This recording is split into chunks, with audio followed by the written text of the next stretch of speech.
Assalamualaikum warahmatullahi wabarakatuh. Bismillahirrahmanirrahim. Iyyaka na'budu wa iyyaka nasta'in. Saudara-saudara, sahabat-sahabat dimanapun saudara berada,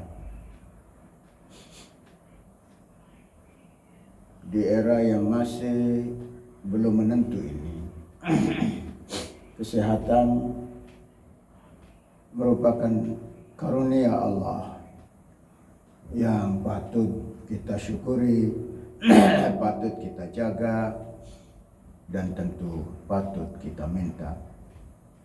Karena kesehatan di atas segala-galanya. As-sihhatu taj. Kemudian daripada itu, saudara-saudara, sebagaimana yang kita ketahui bersama bahwa kemarin hari Ahad di kampus Az-Zaitun Indonesia telah diselenggarakan sholat Idul Adha sebagaimana biasa pada tahun-tahun yang lalu. Tentu tanpa menafikan mereka sahabat-sahabat yang menyelenggarakan sholat Id Al-Adha pada hari Sabtu. Sahabat-sahabat yang menyelenggarakan Idul Adha pada hari Sabtu dengan keyakinannya, dan kami di kampus Az-Zaitun Indonesia menyelenggarakan Idul Adha pada hari Ahad mengikuti ketetapan pemerintah.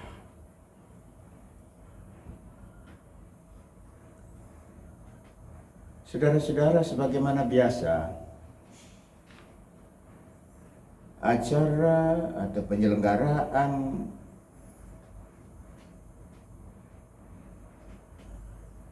Idul Adha, peringatan Idul Adha, diawali dengan serangkaian acara dari pagi hari, dari dini hari, sampai berakhirnya Idul Adha dengan khutbah Idul Adha oleh Syekh Az-Zaitun. Gema takbir dipimpin oleh beberapa ustaz senior, diikuti oleh lebih dari 8.000 jamaah sholat Idul Adha. Saudara,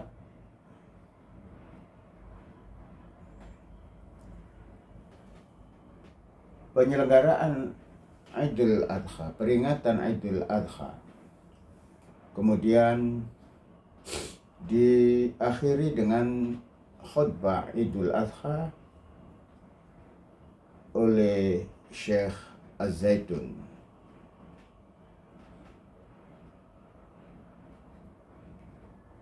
Pada khutbah Idul Adha kemarin, Syekh Az-Zaitun menyampaikan secara tartil kisah pengorbanan dari mulai Nabi Adam,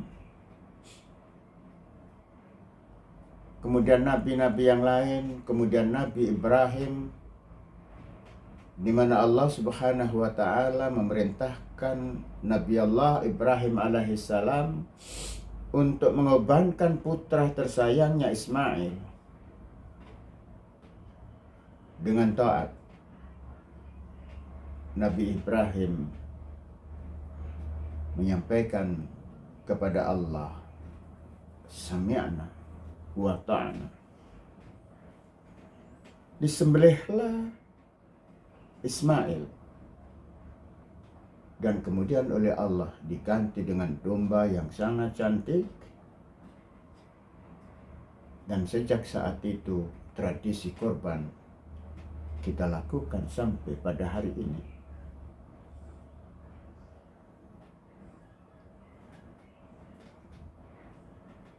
Saudara-saudara yang amat saya cintai, setelah khutbah,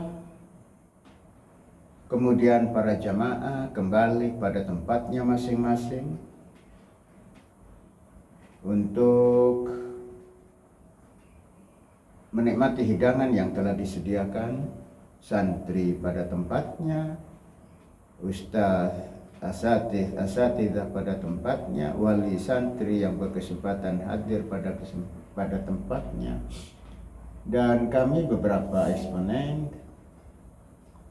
masih duduk bersama di ruang VIP di Masjid Rahmatan lil Alamin.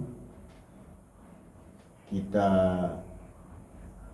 sarapan sejenak, menikmati masakan yang disediakan, yang sudah dipersiapkan oleh sahabat kita, senior kita, Ahmad Al-Bantani. Pagi itu saya makan dengan sangat lahap. Saudara-saudara, gigi saya kanan dan kiri sudah memakai gigi yang sudah tidak lagi asli karena faktor umur mungkin. Pada hari itu, pada pagi itu, di Idul Adha kemarin, saya sempat menikmati ayam kampung yang dipanggang dan habis. Saya bersyukur, itu bermakna saya sehat. Setelah itu, saudara-saudara, sebagaimana biasa kami semua para eksponen duduk bersama-sama bersama keluarga Syekh Az-Zaitun di ruangan Syekh di Masjid Rahmatan lil Alamin. Dan sebagaimana biasa, seperti tahun-tahun yang lalu, Syekh selalu bertanya kepada sahabat-sahabat tentang bagaimana tanggapan mereka terhadap khutbah yang disampaikan oleh Syekh Az-Zaitun. Semua menyampaikan pendapatnya, semua memuji bahwa khutbah Idul Adha yang disampaikan oleh Syekh adalah khutbah yang sangat istimewa. Diceritakannya bagaimana korban itu dilakukan sejak zaman Nabi Adam sampai dengan Nabi Muhammad sallallahu alaihi wasallam.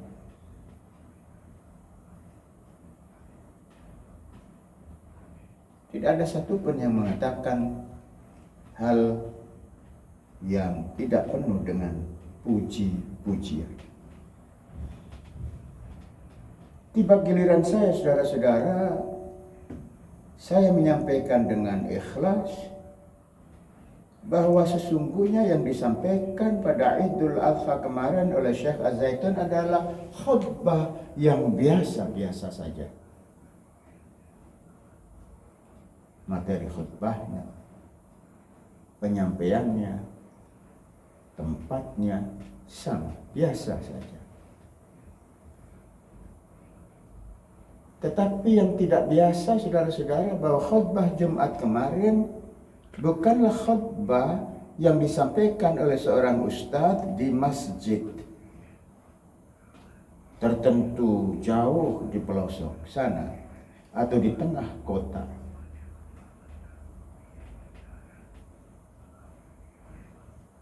Ketika khutbah selesai, para jamaah pulang ke rumah masing-masing. Kemudian khutbah itu terlupakan. Tetapi khutbah Syekh Az-Zaitun kemarin, hari Ahad kemarin, menurut saya pribadi adalah khutbah yang penuh dengan manfaat edukatif dan deklaratif. Edukatif saudara-saudara bermakna Syekh Az-Zaitun bukan hanya pada khutbah Idul Adha, bukan hanya pada acara-acara tertentu di Toko Broto yang diselenggarakan sejak 3 tahun yang lalu, ataupun setiap pekan di hari Jumat ada zikir Jumat, tetapi Syekh Az-Zaitun telah memberikan pedoman berupa action learning yang bisa dan harus dijadikan sebagai lesson learn oleh kita semua.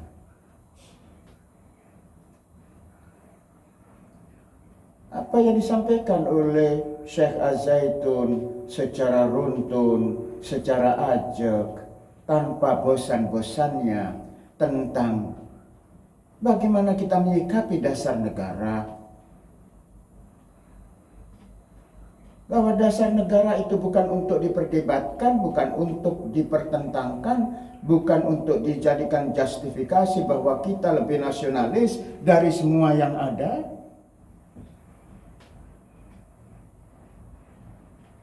Tetapi dasar negara yang kemudian kita kenal sebagai Pancasila selalu di-encourage oleh Syekh Az-Zaitun agar kita semua mengimplementasikannya di dalam kehidupan nyata.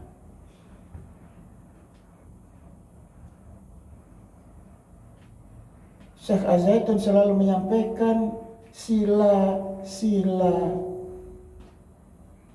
pada dasar negara yang ada dalam dasar negara yang ada dalam Pancasila, satu persatu diuraikannya setiap kali ada kesempatan.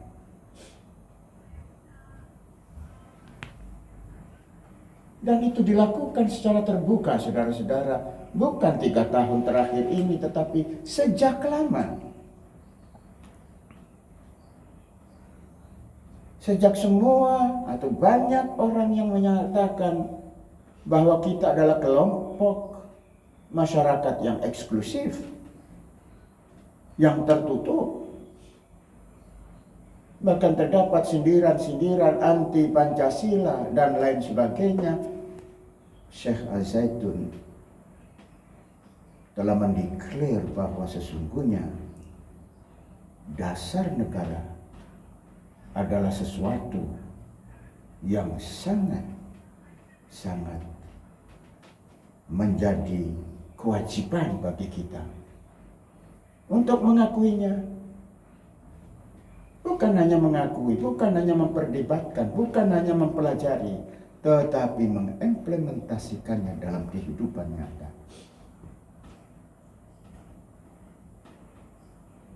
Ini maknanya Syekh Az-Zaitun selalu mengencourage kita untuk terbuka.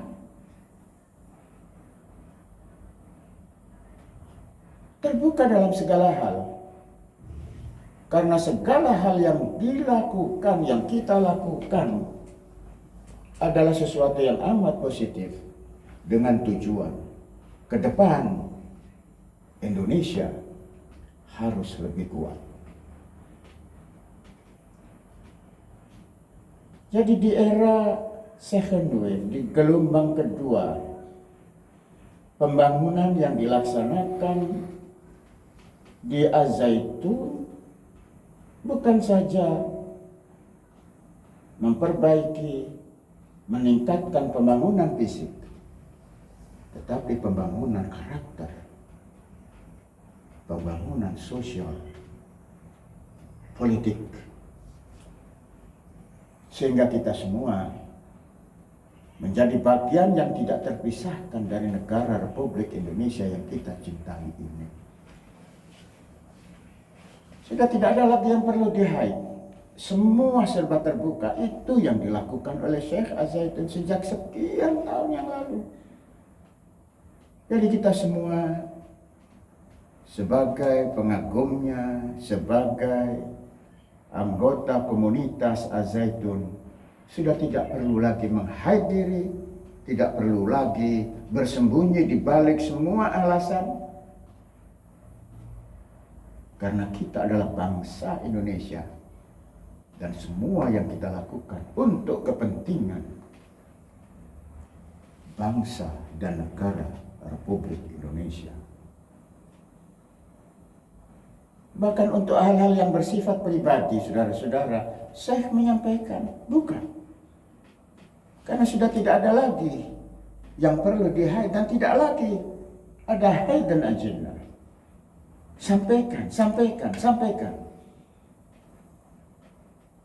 Ketika saya tanya apa maksudnya?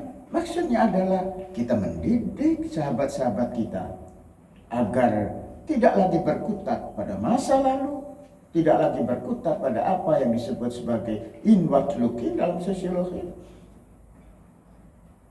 Tetapi kita tetap menjaga norma-norma yang diberlakukan dalam keterbukaan. Jangan karena kita ingin dianggap sangat terbuka kemudian melupakan aurat. Apa aurat kita? Akidah. Akidah kita harus tetap terjaga. Jangan sampai karena toleransi, jangan sampai karena damai yang di-encourage kemudian kita lupa. Kita masuk terlalu jauh pada hal-hal yang secara akidah kita sudah mempunyai underlying sesuai dengan tuntunan ilahiyah. Kemudian khutbah yang saya sampaikan, menurut pendapat saya yang saya sampaikan pada acara khusus setelah khutbah Jumat, itu adalah khutbah yang deklaratif bermakna seperti apa yang disampaikan oleh Syekh Az-Zaitun sekian puluh tahun yang lalu, 21 tahun yang lalu, 21 tahun yang akan datang. Hum rijal wa nahnu rijal.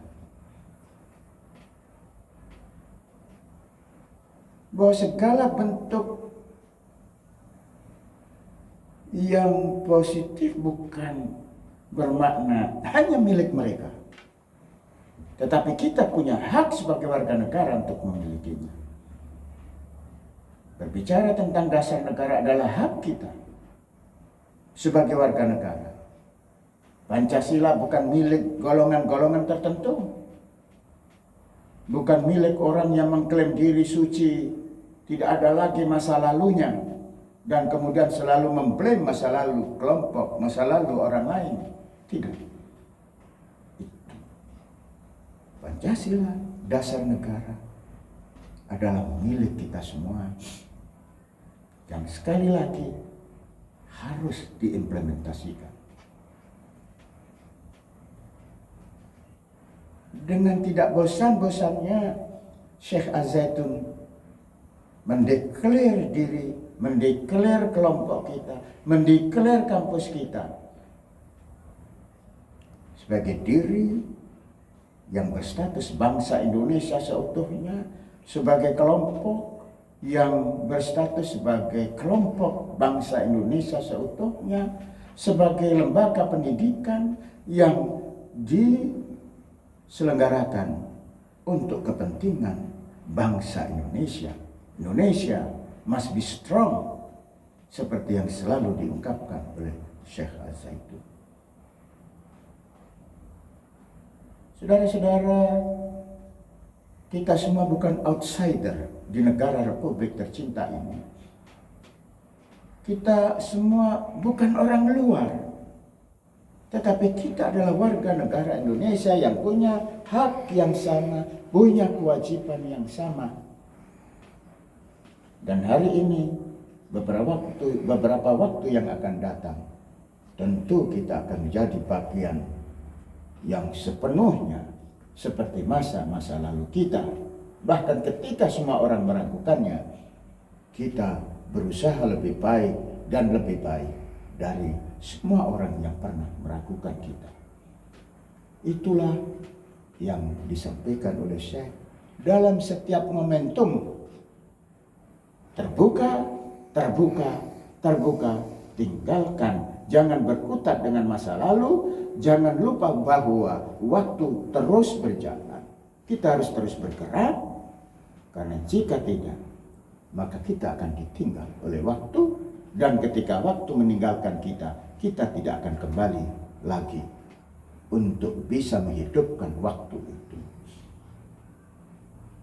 Jadi saudara-saudara, di usia Syekh yang sudah cukup, tetapi kita bersyukur bahwa Syekh masih sehat, masih tetap bertungkus lumus untuk membimbing kita semua. Jangan biarkan diri berlarut dalam ketertutupan. Ayo kita sekarang terbuka, karena tidak ada hal yang patut ditutup, patut di-hide, karena kita tidak punya hidden agenda. Agenda kita adalah mendidik, dan mendidik itu adalah semata-mata untuk ibadah, dengan tujuan agar Indonesia menjadi lebih kuat. Indonesia must be strong. Terima kasih. Hadza wallahu yar'ana wa yahfaduna walhamdulillahi rabbil alamin. Merdeka!